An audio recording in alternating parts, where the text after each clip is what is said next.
বুড়ি, তুমি আমায় দয়া করে আমায় মুক্তি দাও, আমি বাঁচতে চাই। এই বলে মন্ত্রী নিষ্ঠুরভাবে পাখিটিকে কেটে ফেললেন। পাখিটিকে পাত্রের পানিতে ছাড়তেই এক ঐশ্বরিক আলোয় পাখিটিকে মানুষে রূপান্তরিত হলো। তার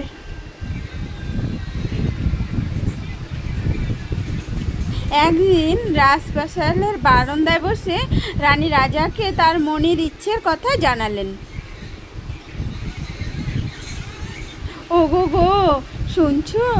আমার একটু বড় পাখি খেতে ইচ্ছে করতেছে গো। একটা বড় পাখি কিনে আনবে আমার জন্য। সে কি? তুমি আমার একমাত্র মহারানী, তুমি সন্তান সম্ভাবনা।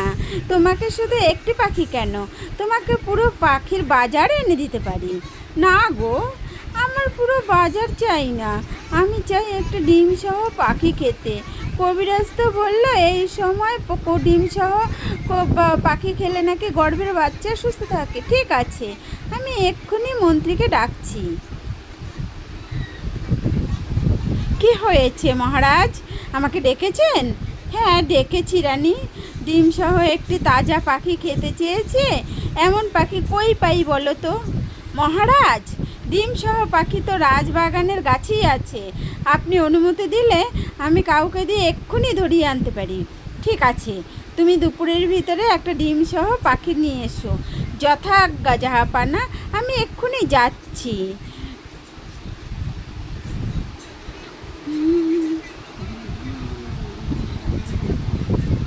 ফেল ফেল জালে পাখি ধর। তবে এখানে বুঝবো কী করে কোন পাখির ভিতরে ডিম আছে মন্ত্রীমশাই? আমার মনে হয় এই লাল পাখিটার পেটে ডিম আছে। দেখছেন না কেমন পেটটা বড় ফুলে আছে? হ্যাঁ ঠিক বলেছিস, দে পাখিটা আমাকে তুলে দে। মহারাজ, এই পাখিটা পেয়েছি। খুব সুন্দর, রাঁধুনিকে ডেকে দিয়ে দাও। মন্ত্রী সেই লাল পাখিটি নিয়ে রান্নাঘরে গেলেন এবং প্রধান রাঁধুনির হাতে তুলে দিলেন। কিন্তু পাখিটিকে দেখা মাত্রই রাঁধুনির মনে দয়া হলো। আহা, কত সুন্দর পাখি, দেখেই কেমন মায়া লাগছে আমার। কিন্তু তুমি আমায় দয়া করে আমাকে মুক্তি দাও, আমি বাঁচতে চাই। চমকে উঠে, একেই তুমি কথা বলছো কিভাবে? তুমি তো একটা পাখি। আমি বিধাতার কাছে শেষবারের অনুরোধ করেছি যেন আমার জবানে মানুষের মতো কথা বেরোয়। এছাড়া আমার আর উপায় ছিল না। বিধাতা আমায় মনের আশা পূরণ করেছে, দয়া করে আমাকে কেটো না। আমি এক্ষুনি মন্ত্রীমশাইকে ডেকে নিয়ে আসি। রাঁধুনি দৌড়ে গিয়ে মন্ত্রীকে সব কথা জানালেন। মন্ত্রী প্রথমে বিশ্বাস না করলেও কৌতূহল নিয়ে রান্নাঘরে এলেন। মন্ত্রীমশাই, সর্বনাশ হয়ে গেছে। আপনি যে আমাকে পাখিটা দিয়েছিলেন সেই পাখিটা কথা বলছে। দয়া করে চলুন আমার সঙ্গে। তুমি কি পাগল হয়ে গেলে নাকি? পাখি কীভাবে কথা বলে? আমার কথা বিশ্বাস করুন আপনি। দয়া করে চলুন আপনি আমার সঙ্গে, আমি মিথ্যে কথা বলছি না। ঠিক আছে চলো, তোমার কথা যদি মিথ্যা হয় খবর আছে তোমার। এই পাখি, এই মা, মন্ত্রীমশাইকে নিয়ে এসেছি, এবার যা বলার তাকে বলো। মন্ত্রীমশাই, দয়া করে আমাকে আবার আকাশে ছেড়ে আসুন, আমি বাঁচতে চাই, দয়া করুন আমার প্রতি। আজব, তুমি কথা বলছো কীভাবে? তোমাকে আকাশে ছেড়ে আসবো কেন? তোমাকে তো রান্না করার জন্য এখানে আনা হয়েছে। তুমি হবে আজকের মহারানীর আহার, মহারানীর সন্তান সম্ভাবনা। কবিরাজ নাকি বলেছে ডিম সহ পাখি খেতে, তাই তোমাকেই ধরে নিয়ে আসলাম। আমিও তো সন্তান সম্ভাবনা, আমার পেটেও তো অনেক ডিম। একটা বাচ্চার জন্য আমাকে খেতে চাচ্ছে আমার রানী। আমার পেটে যে হাজার হাজার বাচ্চা, আমার বাচ্চাগুলোর কথা আমাকে ছেড়ে দিন আমাকে। না না, তার হবে না। রানী ডিম সহ পাখি খেতে চেয়েছে, তুমি উপযুক্ত রাঁধুনি। এত কথা না ভেবে পাখাটা কাটো। আমাকে তো কাটবেই বুঝেছি, তবে আমি অভিশাপ দিচ্ছি, আমাকে যে খাবে তার একটি বাচ্চার জন্য আমার পেটের সব ডিম সহ বাচ্চা নষ্ট করবে। তার গর্ভে যেন মানুষের বাচ্চা না হয়। আমার মতো পাখি জন্ম নেয়, সেই পাখির পেটে যেন তার বাচ্চা বসবাস করে। আমি এও বলছি, আমাকে যে খাবে তার বেদনার কষ্টের চোখের পানি জ্বলতে জ্বলতে সেই চোখের পানিতে সেই পাখি সাঁতার কাটতে পারবে, সেই দিন তার বাচ্চাকে ফিরে পারবে। আর দুইবার যেন তার গর্ভে জন্ম না হয়, সন্তান জন্ম।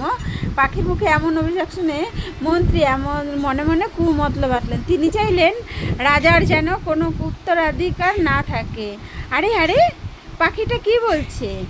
এ তো মেঘ না চাইতেই বৃষ্টি। রাজার সন্তান যদি পাখি হয় তাহলে তো আমারই ভালো। আবার পাখিটা বলছে দ্বিতীয়বার সন্তান হবে না, রানী অভিশপ্ত হয়ে যাবে। যদি রাজার কোনো সন্তান না হয়, পরিশেষে রাজ্যের ভাগ আমার সন্তানই পাবে। কিন্তু পাখিটা বলছে রানীর পক্ষী চোখের পানিতে বাচ্চাকে ফিরে পাবে। এ খবর আমি কাউকে জানতেই দেব না। রাধুনি, পাখিটাকে এক্ষুনি কাটো। না মন্ত্রীমশাই, আমি এত পাষাণ হতে পারবো না। আমি এই পাখিকে কাটতে পারবো না, তাই না? আমি নিজেই কেটে দিচ্ছি তাহলে। এই বলে মন্ত্রী নিষ্ঠুরভাবে পাখিটিকে কেটে ফেললেন। নাও এবার রান্না বসাও। আর শোনো, এটাই তোমার রাজবাড়িতে শেষ রান্না। আপনি কি বলছেন? আমার শেষ রান্না মানে? হ্যাঁ, আমি চাই না রাজার বাড়িতে আর রান্না করো। আর এই পাখির ব্যাপারে রাজা কিছু জানুক। মন্ত্রীমশাই, দয়া করুন আমাকে, আমি রাজাকে কিচ্ছুটি বলবো না। রাজা দয়া করে রাজবাড়ি থেকে আমাকে বের করবে না, না খেয়ে মরবো যে আমি। তুমি না খেয়ে মরবে না কি বেঁচে থাকবে সেটা আমার কাছে যায় আসে না। যদি আমার কথা না শোনো তবে তোমাকে তিলে তিলে মারবো। আমি চাই না রাজা রানী কিছু জানতে পারুক। ঠিক আছে, আমি তোমাকে অন্তঃসম্পদ দেবো, যেন দূরে বড় একটা হোটেল চালিয়ে নিজের সংসার চালাতে পারো। এর বেশি দয়া দেখাতে পারবো না। আচ্ছা ঠিক আছে। সেই দিন রাঁধুনি রান্না শেষ করে রাজাকে বিদায় জানিয়ে চলে গেলেন। রানী মনির সুখে অভিশপ্ত পাখি খেয়ে নিলেন। কিন্তু রাজা রানীর মনে এক অজানা আশঙ্কার সৃষ্টি হলো। পাখিটা খুব মজা হয়েছে গো, তুমিও খাও একটু। না না, আমি খাবো না, তোমার জন্য রান্না হয়েছে, তুমি পুরোটা খাও। যা মজা হয়েছে একটু চেখে দেখো না। সেই না হয় দেখবো, কিন্তু আমার মাথায় হঠাৎ করে একটা চিন্তা ঘুরপাক খাচ্ছে। রাঁধুনি কেমন কাজ ছেড়ে চলে গেল? ও তো বেশ কয়েক বছর ধরে প্রধান রাঁধুনি ছিল। খুবই চিন্তা হচ্ছে, সে হয়তো অন্য কোনো ভালো কাজ পেয়েছে তাই চলে গেছে। তুমি এইসব চিন্তা করো না তো। কি বলছো? রাজপ্রাসাদের থেকে ভালো কাজ হয় নাকি? উফ, কিছু একটা রহস্যময় মনে হচ্ছে। তুমি এক কাজ করো, মন্ত্রীকে ডাকো।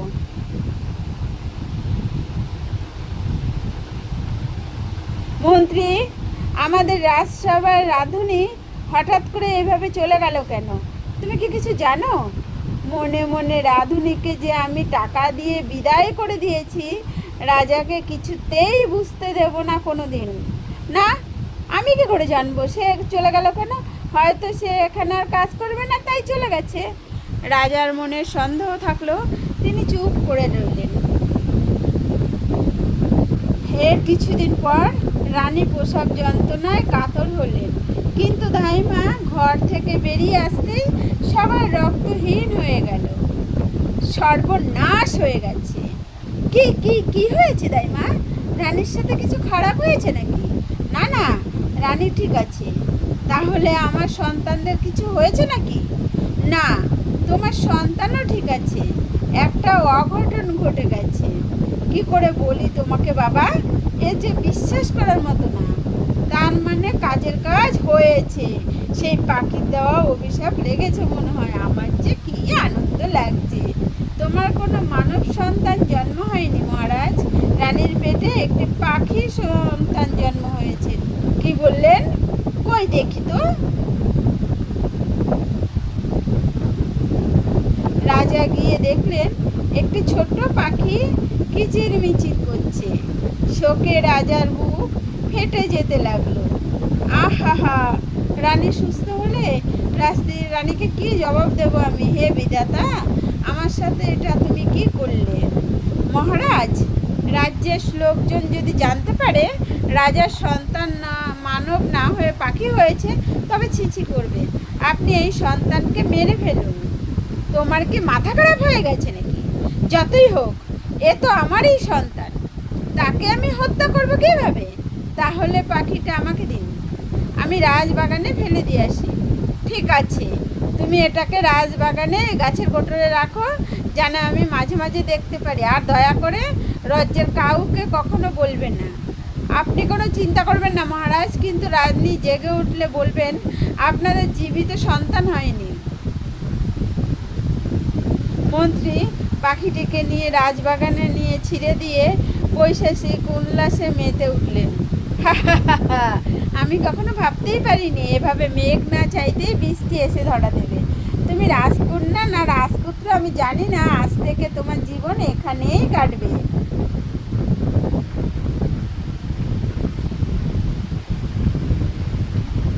রানী সুস্থ হয়ে তার সন্তানদের খোঁজ করলেন। রাজা নিরুপায় হয়ে সব সত্য কথা খুলে বললেন। কই মহারাজা, আমার সন্তান কই? ছেলে নাকি মেয়ে হয়েছে?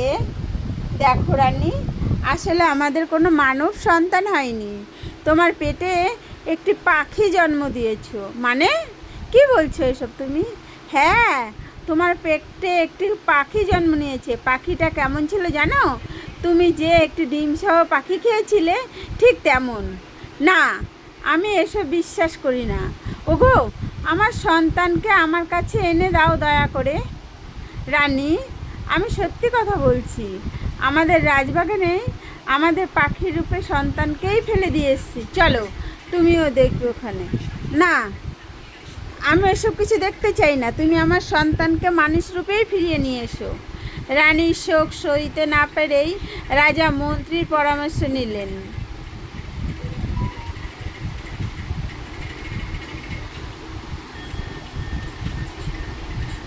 মন্ত্রী সুযোগ বুঝে নিজের মেয়েকে রাজপ্রাসাদে নিয়ে আসার প্রস্তাব দিলেন। আমাকে একটা উপায় দাও মন্ত্রী, রানী খুব ভেঙে পড়েছে।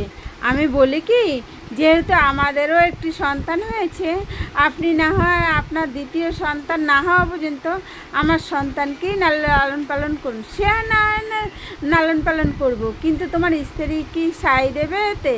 সেটা আমি বুঝে নেব। আমি এক্ষুনি আমার কন্যাকে নিয়ে আসতেছি মহারাজ। মন্ত্রী খুশিতে ডগমগ হয়ে বাড়ি ফিরলেন এবং তার স্ত্রীর সাথে ষড়যন্ত্রের কথা বললেন। ওগো, আমাদের তো কপাল খুলে গেছে গো, আজকে রাজাকে রানীকে রাজ করিয়েছি, আমাদের সন্তানকে লালন পালন করতে চাইছে। এবার মনে হচ্ছে রাজাকে পটিয়ে পুরো রাজ্য দখল করতে পারবো। মহারাজ, এই নিন আমার কন্যাকে, আজ থেকে আপনি একে লালন পালন করবেন। মন্ত্রী তার মেয়েকে দিয়ে আসলো। রানীর মন কিছুতেই মানছিল না। রাজার মনেও সেই রাঁধুনি হসা চলে গেল। সেই ঘটনাটা সন্দেহ। তোমার কি মাথা খারাপ হয়ে গেছে? কিভাবে অন্যের সন্তানকে আমি নিজের সন্তান মানুষ করব? আমি শুধু আমার সন্তানকে ফেরত চাই। রানী, আমারও সন্দেহ হচ্ছে, তোমার পেটে যে সন্তান হয়েছে সে যে দেখতে একদম সেই পাখিটার মতো। আবার সেই রান্নার পর রাঁধুনিও চলে গেল, কেন যেন আমার খটকা লাগছে। হ্যাঁ হ্যাঁ, তুমি আজই যাও সেই রাঁধুনির খোঁজে। রাজা অনেক খোঁজাখুঁজির পর সেই দূর গ্রামের রাঁধুনির হোটেলে গিয়ে পৌঁছালেন। আমার সন্তান মানুষ না একটা পাখি হয়ে জন্ম নিয়েছে, এ বিষয়ে তুমি কি কিছু জানো? হ্যাঁ মহারাজ, আমি সবটাই জানি। আমি আপনার সন্তানকে মানুষ হতে সাহায্য করতে পারবো। কি বলছো? আমার সন্তান সুস্থ হবে? হ্যাঁ, তবে এক্ষুনি না, কয়েকটা বছর পরে। আপনি আজ একটা খালি পাত্র নিয়ে যাবেন এবং রানীর চোখের পানি জমাবেন। যেদিন পাত্রটিতে একটি পাখি সাঁতার কাটার মতো পানি হবে সেদিন আমাকে ডাকবেন। আপনাকে আমি আপনার প্রিয় একটি কবুতর উপহার দিচ্ছি। তখন পাত্রটি ভরে যাবে, তখন এই কবুতরটিকে পাঠিয়ে দেবেন। যা কালুয়া, মহারাজের সাথে চলে যা। এভাবে দীর্ঘ 12টি বছর কেটে গেল।